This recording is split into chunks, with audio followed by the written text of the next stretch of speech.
Amigas y amigos, bienvenidos a una nueva emisión de Plan Agropecuario TV. Es un gustazo reencontrarnos a través de la pantalla de Campo TV, llegando a Uruguay y al mundo, del norte al sur, del este al oeste, pero al interior profundo, donde nos interesa realmente estar junto a las productoras, junto a los productores ganaderos de nuestro país. Un programa con muchísima información vamos a estar compartiendo hoy, ya que se realizó la encuesta RIN a productores asociados para conocer cuál es la situación de los sistemas ganaderos. También recomendaciones técnicas, timpanismo, meteorismo. También vamos a estar charlando con jerarcas del Ministerio de Ganadería, Agricultura y Pesca, con el ministro Frati, pero también con el director de Desarrollo Rural, y una nueva herramienta que pone a disposición de todas y todos ustedes, el Plan Agropecuario. Pero sin más que agregar, vamos directamente a la palabra de quienes van a estar protagonizando el programa de hoy. Compartimos los avances. En el programa de hoy compartimos los resultados de la encuesta RIN realizada a los productores asociados al Plan Agropecuario y perteneciente a los meses de febrero y marzo, de la mano del ingeniero agrónomo Carlos Molina. Charlamos con el ingeniero agrónomo Gabriel Isola, director de la Dirección General de Desarrollo Rural del Ministerio de Ganadería, Agricultura y Pesca, sobre los desafíos para los próximos 5 años. Con el doctor Alfredo Frati, ministro de Ganadería, Agricultura y Pesca, conversamos sobre garrapata, este flagelo que afecta a los predios ganaderos del país. El ingeniero agrónomo Marcelo Pereira se refiere a una nueva herramienta que pone a disposición el Plan Agropecuario en el marco del proyecto Gestión del Pasto, el índice sobre plato de comida. Charlamos con el doctor Germán Álvarez sobre meteorismo. ¿De qué se trata esta enfermedad? ¿Cuáles son los síntomas, los tratamientos y cómo se previene?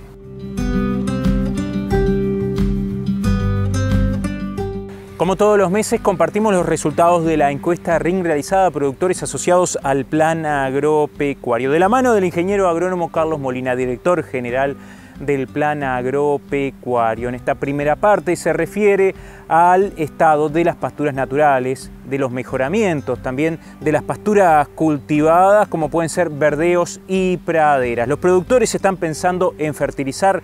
Algunos de los datos que va a estar compartiendo el ingeniero Molina. Compartimos nuevamente con ustedes información proveniente de la Red de Información Nacional Ganadera, la ya conocida RIN del Plan Agropecuario, que arranca en la primavera 2020 con una encuesta que gentilmente y deferentemente los productores asociados al Plan Agropecuario responden todos los meses. En esta oportunidad, edición número 48, refiere al mes de febrero y los primeros 12 días del mes de marzo, información muy fresca por supuesto, encuesta que responden 376 productores asociados, a quienes agradecemos por la deferencia. Finaliza el verano, un verano que en febrero, ocurrieron más precipitaciones en términos generales y más generalizadas a nivel del país, con días calurosos, sí, con días agobiantes en muchos lugares, pero esa ocurrencia más generalizada de precipitaciones, con días luminosos, a pesar de las elevadas temperaturas, permitió una buena disponibilidad de forraje al final del verano. El verano termina con una muy buena disponibilidad de forraje. Si miramos el campo natural y lo que reportan los productores, 8 de cada 10 productores nos dicen que tienen una disponibilidad de campo natural medido en altura superior a los 5 centímetros. 8 de cada 10 productores con disponibilidades en altura superiores a los 5 centímetros. Eso es una muy buena situación, casi no existen situaciones críticas. Por el otro lado, apenas un 1% de productores reportan disponibilidades por debajo de los 3 centímetros. Esto también es inédito a la salida del verano, de este verano 2025. Si comparamos la disponibilidad de forraje de este verano que está terminando con los 4 veranos anteriores, es decir, los 5 veranos que tenemos información, este es el segundo mejor verano después del 2024 respecto a disponibilidad. Entonces, se impone una buena gestión de esta disponibilidad de forraje, no solo pensando en el otoño en el que estamos entrando, sino ya pensando también en el invierno cercano y en la próxima primavera. El diferimiento de forraje en pie, que lo venimos insistiendo en este tema desde la primavera pasada, pero se sigue imponiendo el planificar este uso de este forraje con diferimiento de forraje para el invierno. Es fundamental aprovechar esta disponibilidad, no solo para el hoy, sino también mirando este invierno próximo que cada vez está más cerca. Continuar con la recomposición de los campos también se impone, campos que están en muy buen estado después de la muy triste sequía que vivimos no hace mucho tiempo, pero bueno, seguir en ese camino de un buen uso del pasto, de un buen uso del campo natural se impone, y más en esta situación de salida del verano con muy buena disponibilidad. Respecto a las praderas y a los mejoramientos de campo, las praderas han sufrido un cambio notorio en su estado, de acuerdo a lo que nos dicen los productores. 7 de cada 10 productores nos dicen que las praderas están bien o muy bien, cuando el mes pasado apenas 4 productores nos decían que sus praderas estaban bien o muy bien. Sin duda que la ocurrencia de lluvias de febrero favoreció esta situación de buen aporte de forraje de parte de las praderas. Consultados los productores respecto a refertilización de las mismas, 6 de cada 10 productores nos dicen que van a refertilizar las mismas en el próximo otoño. Si vamos a ver los verdeos de invierno, 1 de cada 2 productores, la mitad de los productores que responden las RING, nos dicen que va a sembrar o que ya sembró verdeos de otoño-invierno, incluyendo la avena y el ryegrass fundamentalmente. La mitad de los productores que va a sembrar todavía no ha realizado ninguna labor, mientras que en el otro extremo, 1 de cada 10 productores que va a sembrar ya sembró. Y si miramos el otro aportante de forraje, además del campo natural, de las praderas y de los verdeos, que son los mejoramientos extensivos, la mitad de los productores que responden la RING tienen mejoramientos extensivos, y consultados sobre si van a refertilizar los mismos en este próximo otoño, 1 de cada 2 productores nos dicen que va a refertilizar sus mejoramientos extensivos.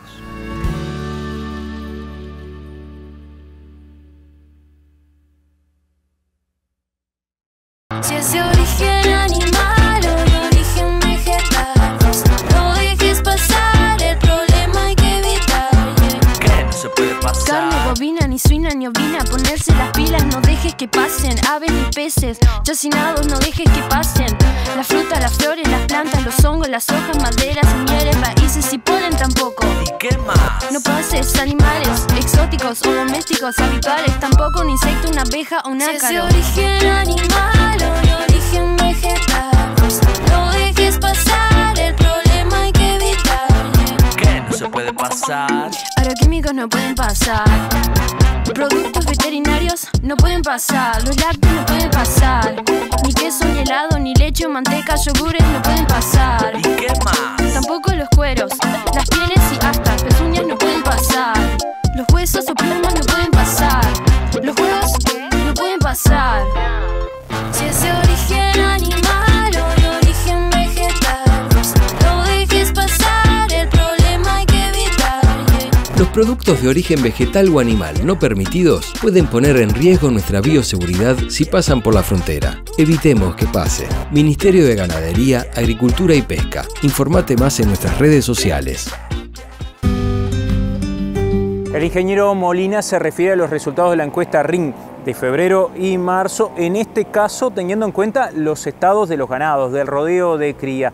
También se consultó si los productores realizaron el destete o están pensando en hacerlo, cuáles son los pesos y también si piensan en realizar diagnóstico de gestación. Salimos entonces del verano con una muy buena disponibilidad de forraje, con los campos en una muy buena condición, con buena altura de disponible. Se impone, decíamos, el planificar el buen uso, el pensar en el otoño, el pensar en el invierno y, ¿por qué no, el pensar en la próxima primavera que está muy cerca. Veamos qué pasa con el rodeo de cría. Rodeo de cría que también, al igual que respecto a la disponibilidad de forraje, sale en una muy buena condición del verano. 7 de cada 10 rodeos reportan una condición corporal superior a 4, cuando los terneros ya están criados prácticamente, ¿verdad? Están para ser destetados. Es decir, una muy buena condición del rodeo en términos generales a la salida del verano. es la mejor salida del verano que tenemos del rodeo en cuanto a su condición corporal. Entonces debemos de aprovechar esta muy buena condición del rodeo, no solo pensando en el ternero, que ya deberíamos estar destetando, incluso ya hay productores que han destetado, ahora vamos a ir a ver eso, pero pensar en el manejo de este rodeo que sale en una muy buena condición, no solo decíamos para el ternero que está terminando de criarse al pie de su madre, este es el momento de que pensamos la vaca y 3 terneros. Ese ternero que ya deberíamos de estar destetando, el ternero que la vaca está gestando y el próximo ternero que parece algo lejano, pero que vamos a pretender que la vaca geste en la próxima primavera-verano, que está más cerca de lo que parece. Entonces, aprovechar la buena disponibilidad de forraje y la buena condición de los rodeos a la salida de este verano para planificar su manejo de acuerdo a su condición corporal, que es muy buena en términos generales, pensando en esos 3 terneros y pensando en el próximo entore que está más cerca de lo que parece. Eso se impone en este momento, en esta situación. No solo mirar el hoy, qué voy a hacer con las vacas la semana que viene o dónde van a pastorear en este otoño, sino también estar pensando ya en el próximo entore de la primavera-verano 25-26. Si vamos a algún número en particular, decíamos 7 de cada 10 rodeos en una condición superior a 4, ese es como el resumen final, y apenas entre 1 y 2% en situación crítica por debajo de 3,5 puntos de la condición corporal. Aprovechar entonces esa situación para, con decisiones oportunas, decisiones protocolizadas y decisiones en tiempo, utilizar la disponibilidad de forraje y el estado del rodeo mirando el futuro próximo de nuestro establecimiento. Respecto al destete, decíamos, ya estamos en tiempo de haber destetado. 30% de los productores ya destetó. Aprovechando, bueno, esta buena situación de pasto, el buen peso de los terneros y los buenos precios que nos marca el mercado hoy, es una buena cosa pensar en destetar. 30% de los productores ya destetó. Otro 30% va a estar destetando en esta segunda quincena de marzo que estamos transitando ahora. Y 40% va a destetar entre abril y mayo. Bueno, de acuerdo a cada establecimiento, por supuesto, de acuerdo a los objetivos de cada uno, el destetar en esta época, aprovechando lo que decíamos antes y sobre todo la situación del mercado actual de reposición, es una muy buena cosa para pensar detenidamente qué hago yo en mi establecimiento. Y lo que están haciendo los productores Ring es lo que decíamos. 30% ya destetó y otro 30% está destetando en esta segunda quincena de marzo. Respecto a los pesos de los destetes, 4 de cada 10 productores nos dicen que los pesos de destete son superiores a los del año pasado. Eso es una muy buena cosa y eso es el resultado de un muy buen aprovechamiento de esta buena primavera y buen verano en términos generales que hemos transitado. Respecto a la finalización del entore, 6 de cada 10 productores que responden la Ring ya finalizó su entore. Es decir, ya tiene un rodeo consolidado con los toros por otro lado para ir al diagnóstico de gestación. ¿Por qué decimos eso? Porque 9 de cada 10 productores va a hacer diagnóstico de gestación. 1 de cada 10 ya hizo, 8 de cada 10 va a estar haciendo en los próximos días, dependerá por supuesto de cuándo retiró los toros, diagnóstico de gestación como una herramienta más que nos permite tomar mejores decisiones. Eso es el diagnóstico de gestación, información a través de una herramienta que nos permite decidir mejor, de acuerdo a cómo están mis vacas, qué hacer con ellas.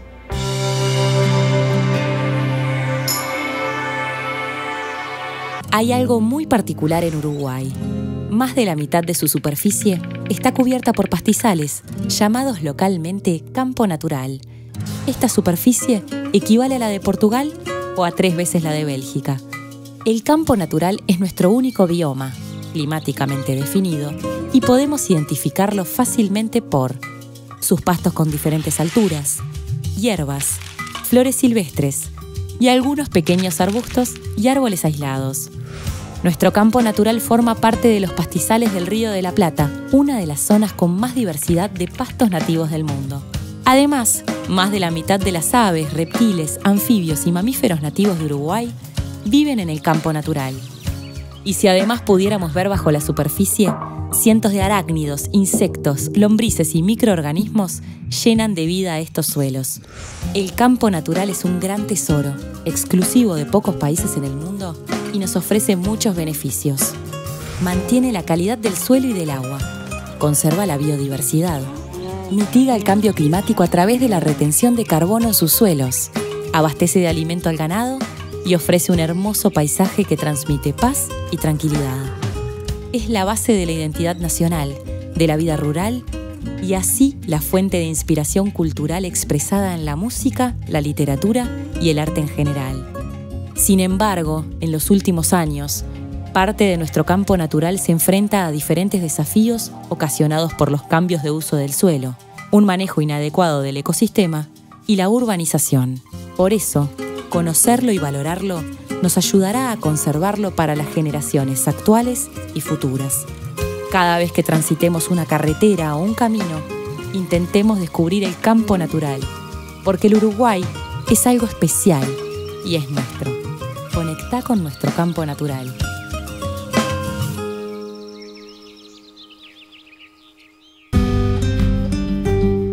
Como ocurre todos los meses cuando se realiza la encuesta RIN, se consulta sobre el estado sanitario del rodeo, en particular de la bichera y la garrapata. También en este caso y en particular se utilizan hemovacunas, se han realizado tratamientos y sobre este caso especial y pensando en las políticas institucionales a futuro se consultó sobre grupo de productores, si participan en alguno, si piensan en hacerlo, si es su deseo ser parte de un grupo de productores.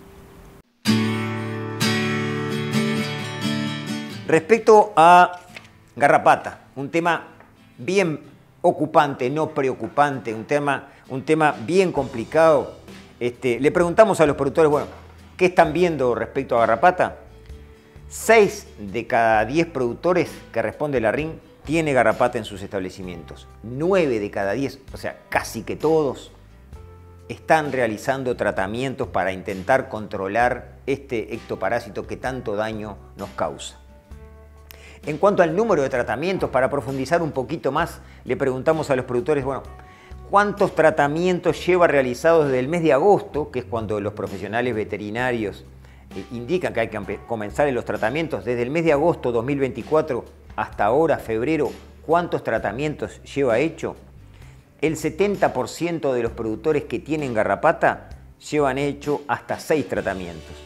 El 30% restantes llevan hecho más de 7 tratamientos. Y hay 4% de productores que llevan hecho 10 o más tratamientos en estos 7-8 meses. Con todas las complejidades, además de los costos que esto lleva de la mano, ¿verdad? Para, bueno, intentar controlar este ectoparásito siempre de la mano de un profesional veterinario es lo mejor que podemos hacer.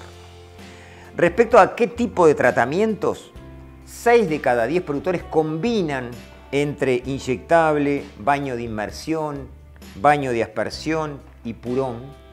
6 de cada 10, o sea, la combinación de tratamientos es la respuesta más frecuente. Si miramos individualmente, el baño de inmersión y el uso de purón es el tratamiento en forma individual, los dos tratamientos más frecuentemente utilizados. También le preguntamos a los productores, siempre vinculado a garrapata, respecto a la tristeza bovina. 2 de cada 10 productores reportan haber sido afectados por tristeza y 1 de cada 10, o sea, la mitad, tristeza y mortandad. Sin duda que es un problema adicional que nos trae la garrapata. Y por último, vinculado a este tema tan preocupante y que tanto nos ocupa desde el plan agropecuario, le preguntamos a los productores sobre la hemovacuna. Mientras 3 de cada 10 productores que responden la RIN ya utilizan la hemovacuna, 1 de cada 10 no la conoce, 2 de cada 10 no la usa pero está dispuesto a utilizar y 4 de cada 10, siempre de los que tienen garrapata, no la utiliza. Entonces acá, a partir de estos reportes de controles, tipo de controles y conocimiento y uso de la hemovacuna, hay un enorme espacio de extensión y de capacitación para seguir trabajando, un enorme desafío para la institucionalidad pública en general y el plan agropecuario en particular, de profundizar en estos temas con los productores para ejercer un control más efectivo, más eficiente de este ectoparásito que tanto daño genera. Respecto a los ovinos, 7 de cada 10 productores tienen ovinos, la gran mayoría de las majadas están en muy buen estado. Y para ir terminando, bichera, que siempre preguntamos, ¿verdad? 9 de cada 10 productores reportan bichera en sus establecimientos. Estamos en la época de bichera todavía, lamentablemente. El 65% califica la incidencia de la bichera de importante a alta. Entonces, sin duda que ahí hay un problema adicional, además, a atender por los productores. Agua y sombra, 7 de cada 10 productores cuentan con 100% de sus potreros con agua y 35% cuentan con sombra en todo el potrero, en todo el área de pastoreo, en todos los potreros. Entonces hay un espacio aún para trabajar ahí. Y atendiendo a esto de trabajar ahí, 2 de cada 10 productores van a hacer inversiones en agua y o en sombra en el próximo otoño. Terminamos con un tema para nosotros muy sentido, que es el trabajo en grupos. Le preguntamos a los productores, ustedes saben que el Plan Agropecuario tiene un programa denominado Grupos Plan, que trabaja a partir de la metodología grupal, la facilitación, el acompañamiento a productores, ganaderos, y le preguntamos a los productores si estaban dispuestos a integrar un grupo de productores. La mitad ya integra grupo, la mitad de los productores que responden la RIN ya integra un grupo de productores, seguramente este programa Grupos Plan que el plan lleva adelante. La otra mitad que no integra, de esos el 70% está dispuesto a integrar un grupo de productores. Eso es una respuesta bien importante para nosotros. Hay productores que están esperando a participar del grupo de productores. Y le preguntamos ¿por qué? ¿Cuál era el motivo? Bueno, más de un motivo, hay varios motivos, ¿verdad? Más de uno es la pregunta realizada, la respuesta más frecuente, más de un motivo. Pero si miramos de a uno, el aprendizaje de técnicas y manejo, casi 2 productores de cada 10. El compartir experiencia con otros productores, 2 productores de cada 10. Vaya si será importante este espacio de trabajo grupal para capacitarme, aprender manejos diferentes de mi establecimiento, de mis animales, de mis pasturas, de la gestión global del establecimiento, y el compartir con otros productores, eso es muy bien valorado por los productores. También el compartir el acompañamiento técnico y compartir información objetiva de nuestras empresas, la mía y de la de los otros que participan del grupo. Entonces, acá también hay un enorme espacio para que la extensión pueda seguir avanzando en esto de trabajar a partir del uso de la metodología grupal, compartiendo, entre otras cosas, la asistencia técnica. En definitiva, una RIN que nos da una muy buena salida del verano en cuanto a lo que tiene que ver con disponibilidad de pasto, que debemos aprovechar y debemos planificar adecuadamente para el próximo otoño, para el invierno y para la primavera, verano 25-26. Una muy buena salida de los rodeos de cría, es de las mejores salidas del rodeo de cría de los últimos 5 veranos. También aprovechar eso para pensar no solo en el hoy, sino sobre todo en el entore 25-26, que está muy cerca. Y el trabajo a través de grupos como un desafío que sigue estando presente para atender desde la extensión y desde el plan agropecuario particularmente. Agradecemos a los productores que respondieron e invitamos a aquellos que no aún integran la red de productores del plan agropecuario que lo hagan y participen de esta red de información nacional ganadera.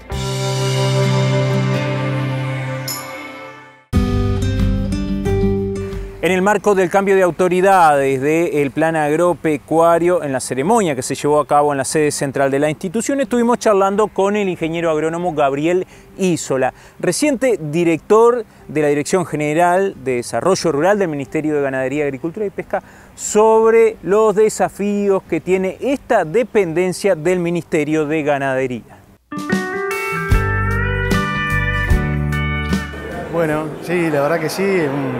Es un retorno también a las raíces, porque bueno, uno como agrónomo que arrancó justamente en los procesos asociativos y bueno, vinculado a las gremiales más que nada, bueno, es como volver con fuerza a esos orígenes, y desde un rol privilegiado que es el de las políticas públicas, en una dirección que bueno, que es un instrumento importante, relativamente nuevo en términos históricos, un instrumento que se crea en el primer periodo del Frente Amplio, que como todas las políticas, las instituciones, digamos, ha ido evolucionando, pero que hoy creo que se consolida como una política de Estado, ¿no? O sea, poder decir que una institucionalidad, que es un instrumento creado para determinados fines de desarrollo, haya atravesado ya 4 administraciones con distintos signos políticos,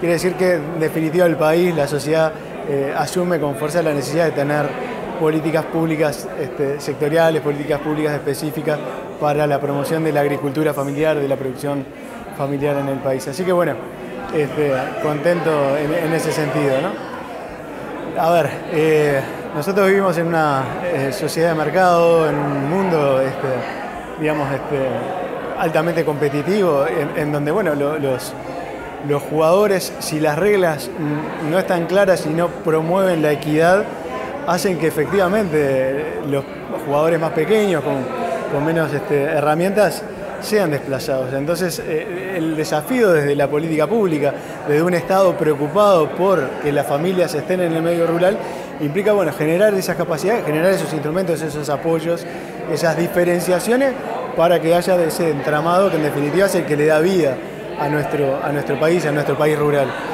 Y bueno, en definitiva eso y el desarrollo rural, que es en última instancia la misión de nuestra dirección, es una misión que solo es posible de hacer en la medida que seamos capaces de articular el conjunto de instrumentos que tiene el Estado para la promoción, el desarrollo de las familias en ese medio, porque a veces tienen que ver con lo productivo, pero muchas veces también tienen que ver con lo educativo, con lo social, con la vivienda, con la salud, ¿no? Todo eso son dimensiones que hacen al desarrollo, y el papel desde la dirección fundamentalmente es poder traccionar, ¿no? Esos esfuerzos, esos instrumentos que el Estado tiene, pero que a veces no llegan a esos lugares en donde en particular para nosotros está el público objetivo fundamental de nuestra existencia, ¿no? Nosotros comentarte que tuvimos un proceso muy fluido de transición, pero encontramos una dirección con bastante menos capacidades, bueno, de lo que ha tenido en otros periodos. El direccionamiento político que tenemos, y es lo que vamos a llevar adelante, es volver a reactivar el conjunto de instrumentos que tenía la promoción de la agricultura familiar y del desarrollo rural en su conjunto, y bueno, muchos de estos instrumentos reactivarlos y bueno, potenciarlos con recursos, ¿no?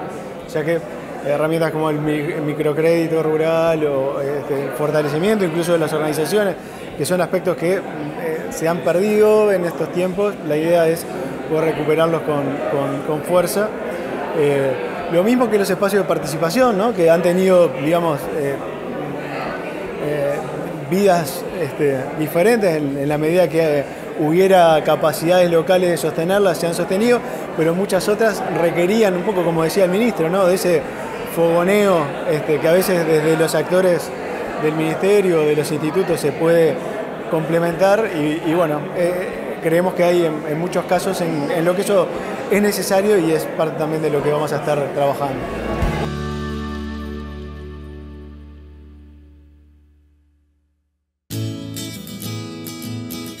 El Plan Agropecuario fue creado en 1996 como persona jurídica de derecho público no estatal siendo dirigido por una junta integrada por representantes del Gobierno Nacional y de gremiales de productores.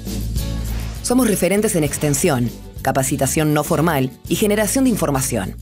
A través de estas acciones contribuimos con el desarrollo sostenible e innovador de la ganadería y sus productores. Partiendo de un enfoque sistémico, abordamos distintos temas vinculados a los ciclos biológicos de animales y pasturas, al manejo de los predios, así como aquellos aspectos sociales y económicos propios de su funcionamiento. Como extensionistas, trabajamos en el territorio organizados en 4 unidades regionales, mientras que en Montevideo se gestionan los programas transversales de la institución.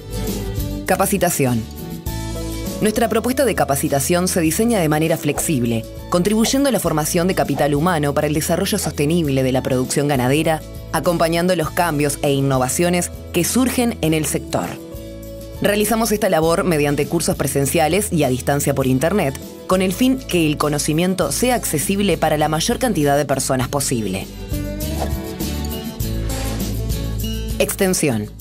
Entendemos que las actividades de extensión tienen como objetivo la difusión de temas vinculados a los sistemas productivos y las desarrollamos mediante charlas, jornadas, giras y talleres, haciendo énfasis en el aprendizaje de productor a productor mediante el intercambio de experiencias. Al igual que la capacitación, muchas de estas actividades son coorganizadas con distintas instituciones públicas y privadas, teniendo en cuenta las demandas y necesidades de cada zona. Generación de información. A escala predial ejecutamos diferentes proyectos que nos permiten comprender y difundir manejos adecuados a las finalidades de cada productor, obteniendo información y haciéndola disponible mediante publicaciones y otras herramientas que colaboran con la toma de decisiones productivas.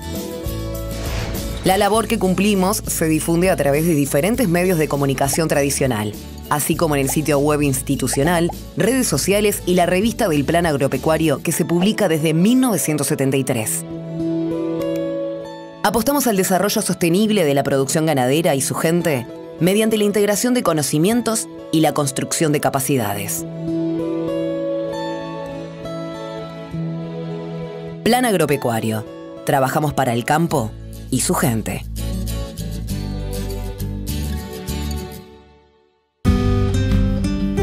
En el marco de la ceremonia de cambio de autoridades del Plan Agropecuario, estuvimos charlando con el doctor Alfredo Frati, ministro de Ganadería, Agricultura y Pesca, en particular sobre la garrapata, este flagelo que afecta la ganadería nacional. Me parece que está claro. Primero, la hemovacuna cada vez tiene más adhesión de los productores. Todos los años tienen más pedidos y eso es lo que dije en la charla. ¿Qué es lo que me reclaman? Bueno, si los productores están adoptando solo, hagamos que de repente lo podamos ayudar, que todo el mundo use la hemovacuna, o fresca o congelada, o a como dé lugar. Y por otro lado, si hay alguien que está desarrollando vacunas que me combate la garrapata y que me puede hacer que yo baje el uso de medicamentos, me parece que ahí vamos en el sentido correcto. Es más, te digo, le pedí a los técnicos del ministerio que fueran a hablar específicamente con esta colega de ahí de Tacuarembó, que tiene los hongos. Hay gente como la Fomento de Cerro Largo que quiere producir los hongos, pero como vende productos veterinarios no puede producir. Me dice, esto no está totalmente probado. Y sí, yo si voy al médico, me da una pastilla. Pero a veces voy al homeopático y también me arregla, ¿verdad? Y es inocuo. Y bueno, yo no sé si va por ahí. No sé tampoco cuál es la efectividad. Pero mientras probamos la efectividad, de repente no usamos algo que si tiene 60 o 70 y te baja las cargas, es bienvenido. O si, complementando con los medicamentos, vos podés bajar el uso de medicamentos, también es positivo. Hay que facilitar que esa iniciativa que tienen que ver con lo biológico y lo sustentable puedan florecer. Planteamos que uno de los desafíos debe ser una lucha contra la garrapata, va en ese sentido, una planificación para todo el país, que va a ser difícil, porque yo he estado de los dos lados, como productor, y eso es difícil, ¿no? Como lo decía acá, yo no tengo garrapata, ¿por qué me hace? Y bueno, te doy la opción que capaz en vez de usar un medicamento, capaz que usás un antihelmíntico que sirve para la garrapata y ya te ayuda para producir mejor. Pero haceme caso, porque si es una campaña nacional, es una campaña nacional. Las tosas creo que terminó teniendo suceso por eso, porque la generalizamos, es obligatoria, la entrega el Estado y bueno, y terminamos saliendo del circuito no tóxico, ¿verdad? Bueno, y yo creo que hay que pensar en clave de país en una campaña en ese sentido.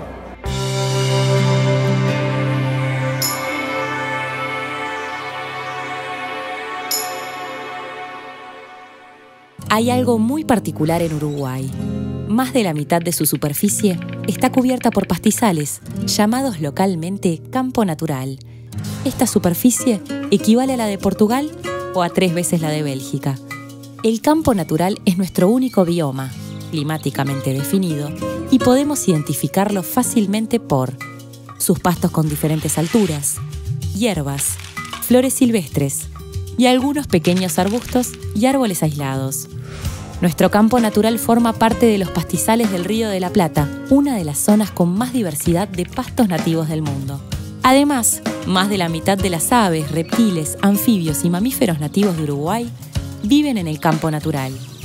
Y si además pudiéramos ver bajo la superficie, cientos de arácnidos, insectos, lombrices y microorganismos llenan de vida a estos suelos.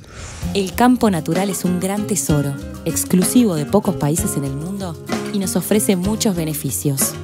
Mantiene la calidad del suelo y del agua, conserva la biodiversidad, mitiga el cambio climático a través de la retención de carbono en sus suelos, abastece de alimento al ganado y ofrece un hermoso paisaje que transmite paz y tranquilidad.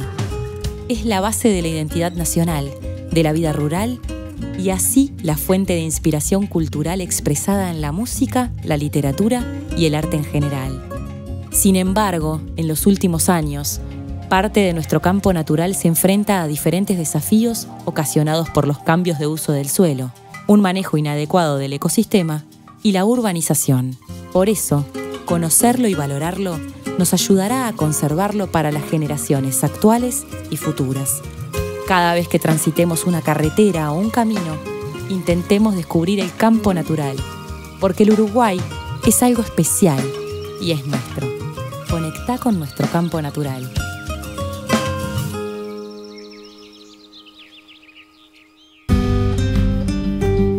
En el marco del proyecto Gestión del Pasto FPTA 356 se desarrolló una herramienta que pone a disposición el plan agropecuario para las productoras, para los productores ganaderos. Presupuestar el forraje que tienen, se alcanza para el ganado que tienen en el campo. ¿Hay que medir el pasto? Sí. Saber cuál es la altura del forraje para ingresar los datos, pero una herramienta de fácil acceso, de fácil utilización por los productores que lo deseen.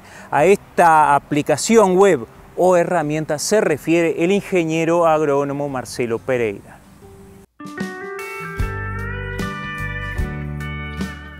Presupuestar el pasto siempre ha sido algo muy importante.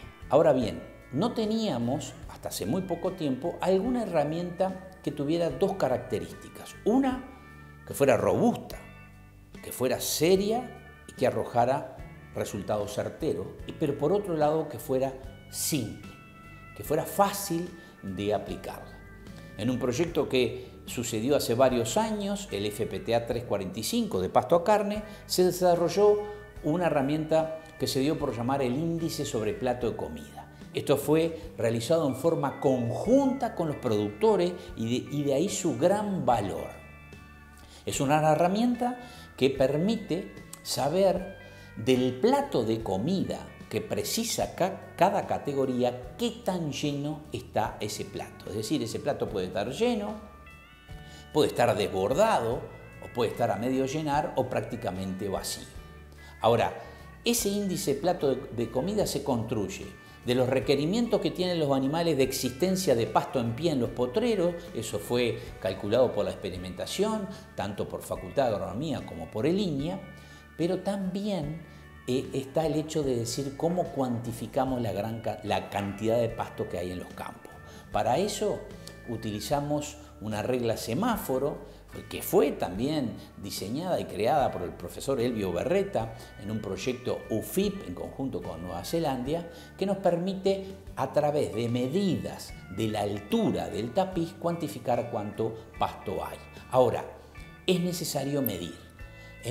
Dando un paso más allá en la simplificación, acabamos de diseñar una aplicación que permite en forma rápida, ingresando la cantidad de animales que tenemos en un potrero y la altura estimada a partir del ojo, rápidamente nos da cuál es el índice de plato de comida. Rápidamente podemos saber si en ese potrero nos está sobrando el pasto o nos está faltando el pasto. El ojo puede ser un buen estimador si lo entrenamos. Es decir, que debemos comenzar estimando, pero cada tanto haciendo alguna medición para calibrar el ojo para ver si esos 7 centímetros que decimos que hay realmente son 7, son 8 o son 5. Entonces el ojo se calibra con entrenamiento.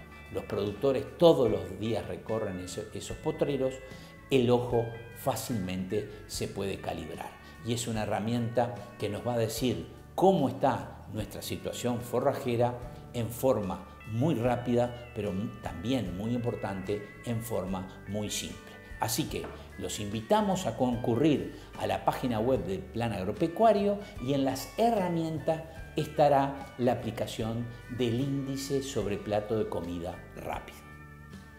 La operativa para usar el índice de plato de comida les pide algunos datos. Les pide el dato de los animales, donde tiene una lista desplegable donde uno puede elegir las diferentes categorías.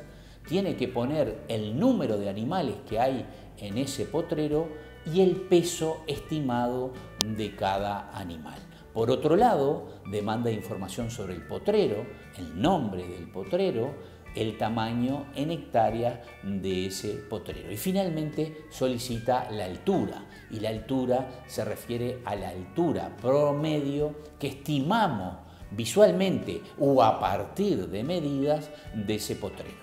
Rápidamente ponemos calcular y nos da el resultado del índice de plato de comida en un cuadro que está con colores, y nuestro índice de plato de comida nos dará rojo si está muy mal, nos dará amarillo si tenemos que estar pensando en tomar alguna decisión prontamente, o nos dará verde si está bastante bien. También puede dar marrón cuando el plato está muy desbordado de comida. A su vez, el índice de plato de comida lo ubica entre otros índices que varían según nosotros movamos la carga o movamos la altura. Es decir, nosotros nos da el índice y qué pasa si bajamos la carga, cómo se mueve ese índice. Entonces, ese cuadro es muy interesante a la hora de tomar futuras medidas a partir del cálculo del índice de plato de comida rápido actual.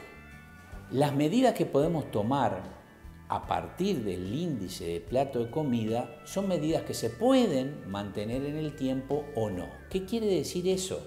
Que si calculamos un índice de plato de comida en primavera y de existir buenas temperaturas y buenas lluvias, ese índice de plato de comida puede variar. Entonces es necesario volverlo a calcular o estimar el índice de plato de comida. De allí la importancia de esta aplicación, porque en otras estaciones, sobre todo a partir del mes de junio, es dable esperar que si no hay una alta proporción de pasturas mejoradas, el índice de plato de comida vaya en descenso. Ahora bien, en primavera puede ir aumentando porque las tasas de crecimiento aumentan día a día y eso puede cambiar y se hace necesario calcular con más frecuencia el índice de plato de comida. Por eso la importancia de tener un método fácil de aplicación como es la que está apareciendo actualmente en nuestra página web y se llama Índice de Plato de Comida Rápido.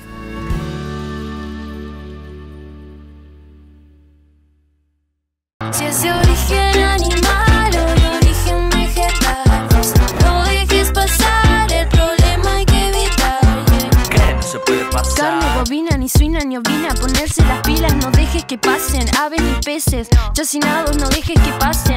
La fruta, las flores, las plantas, los hongos, las hojas, maderas, semilleres, raíces y polen tampoco. ¿Y qué más? No pases animales exóticos o domésticos habituales. Tampoco un insecto, una abeja o un ácaro. Si es de origen animal o de origen vegetal, no dejes pasar, el problema hay que evitar. ¿Qué no se puede pasar? Agroquímicos no pueden pasar. Productos veterinarios no pueden pasar. Los lácteos no pueden pasar. Ni queso, ni helado, ni leche o manteca, yogures no pueden pasar. ¿Y qué más? Tampoco los cueros, las pieles y hasta pezuñas no pueden pasar. Los huesos o plumas no pueden pasar. Los huevos no pueden pasar. Si es de origen animal o de origen vegetal, no dejes pasar, el problema hay que evitar. Los productos de origen vegetal o animal no permitidos pueden poner en riesgo nuestra bioseguridad si pasan por la frontera. Evitemos que pase. Ministerio de Ganadería, Agricultura y Pesca. Informate más en nuestras redes sociales. Estuvimos charlando con el doctor Germán Álvarez, quien es técnico del Plan Agropecuario en los departamentos de Flores y San José, veterinario de profesión, quien se refiere al timpanismo, al meteorismo, una enfermedad típica de los sistemas intensivos de producción que puede estar afectando a los vacunos. ¿De qué se trata el meteorismo? ¿Cuáles son sus características? A esto se refiere el doctor Álvarez.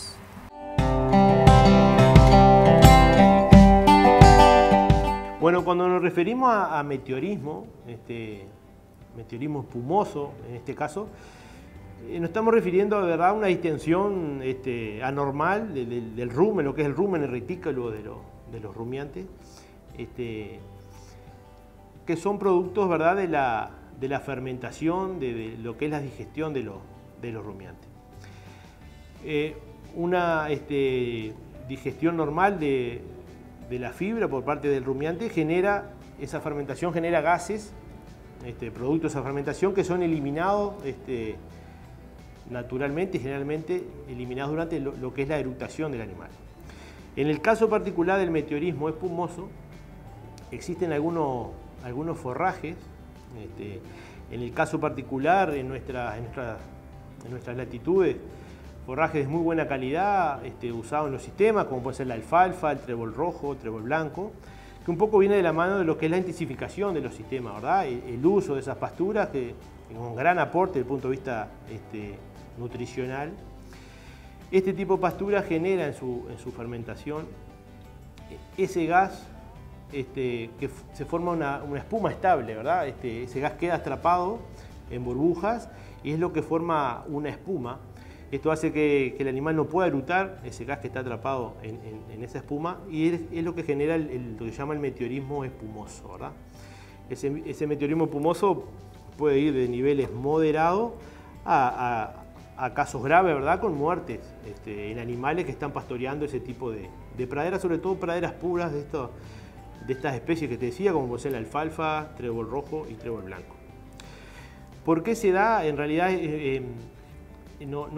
si bien no está bien claro, se sabe que estas plantas, estos forrajes de muy buena calidad, tienen proteínas solubles que le aportan esa calidad, pero esas proteínas solubles son de muy rápida fermentación y serían las causantes, en primera instancia, de esa formación de espuma y esa incapacidad del animal de poder eliminar ese gas, generando esta patología del meteorismo espumoso. En cuanto a los factores un poco que predisponen a lo que es el meteorismo, bueno, tenemos que tener en cuenta que está asociado a consumo directo generalmente de estas pasturas puras, ¿verdad?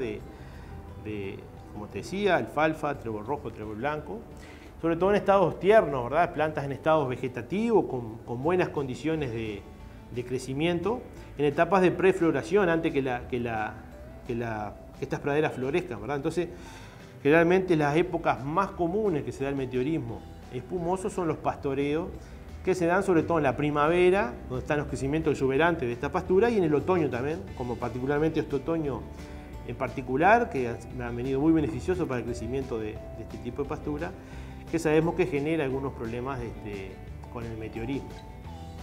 Como te decía, el meteorismo espumoso quizás en zonas más intensivas, establecimientos un poco más invernadores, bueno, incluso lecheros, donde desde hace muchos años se utiliza este tipo de pastura. El productor generalmente está bastante acostumbrado al manejo. No obstante, es una patología que te decía que requiere, ¿verdad?, mucho cuidado y mucha mano de obra, porque la torna bastante compleja su cuidado y su control. Pero obviamente está bueno hacerle el recuerdo o la mención para productores que quizás por primera vez están por utilizar este tipo de pastura, que todo el aporte bueno que tiene desde el punto de vista nutricional y de calidad, hay que tener esos cuidados a la hora de manejar este tipo de pastura.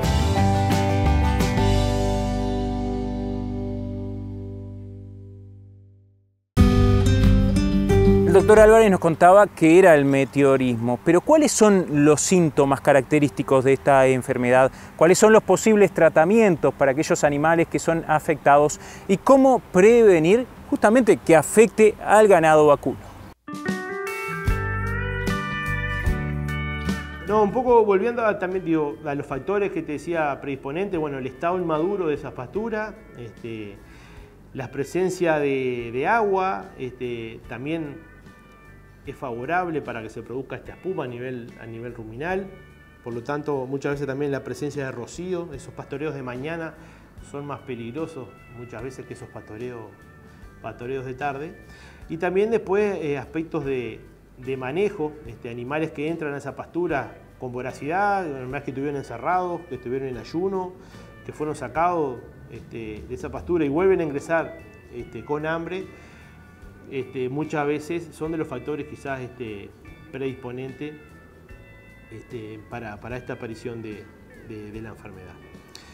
En cuanto un poco a los síntomas que ve un animal, el animal lo que genera no puede eructarse, una clara distensión de lo que es el aparato digestivo, lo que es rumen, que primero una distensión hacia el lado izquierdo y bueno, luego cuando ya el meteorismo, esa distensión empieza a ser ya más peligrosa y más grave, ya la distensión es total de lo que es el abdomen del animal.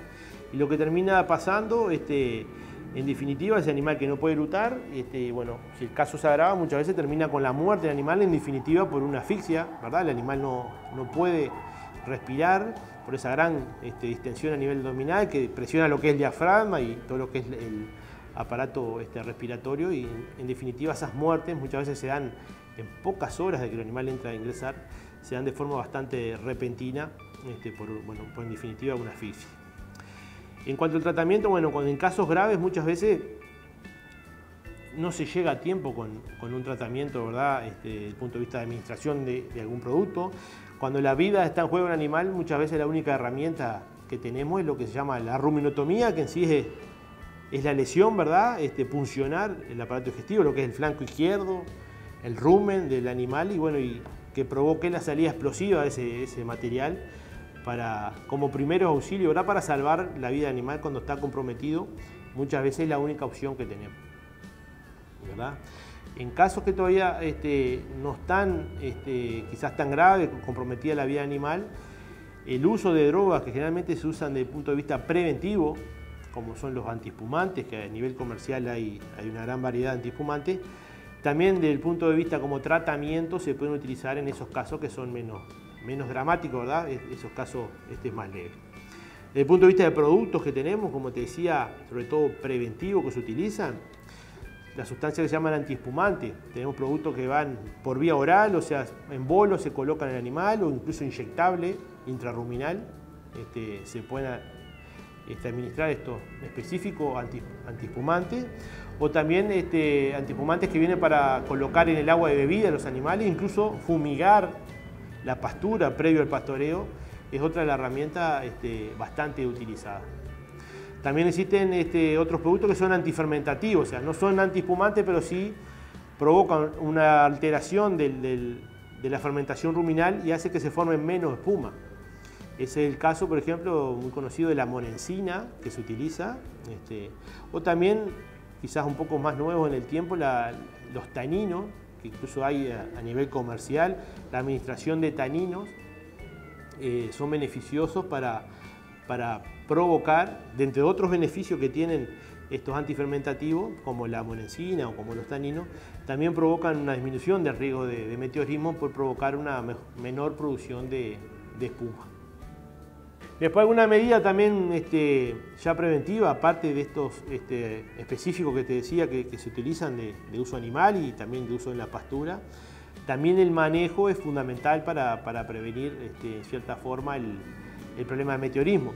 En ese sentido, bueno, el pastoreo franjeado, un poco disminuir la selectividad de los animales, que los animales coman no tanto hojas, sino también la planta y tallos, ¿verdad? Que eso lo que hace, como decíamos, estas proteínas solubles que se encuentran más en las hojas, bueno, obligar al animal en cierta forma en consumir toda la planta, consumir el tallo. Una práctica muy común que utilizan muchos productores es el premarchitado de la planta, cortarlo unas horas previa a la pastura que genera un premarchitado. Esa pérdida de agua genera que el animal consuma más materia seca y también consuma más tallo versus hojas, entonces también eso provoca que sea un alimento, desde el punto de vista del meteorismo, más seguro para lo que es la producción de esa espuma.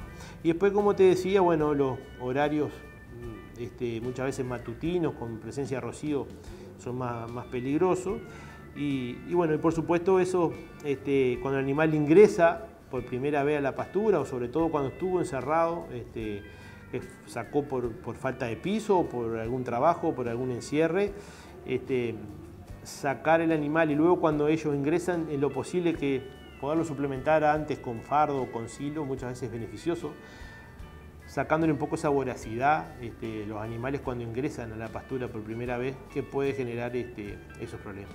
Y después, en definitiva, también el monitoreo y la presencia del operario en los pastoreos directos de estas pasturas puras, de este tipo de leguminosa, es quizás de lo más fundamental, apoyado de todo tipo de herramientas que veníamos conversando.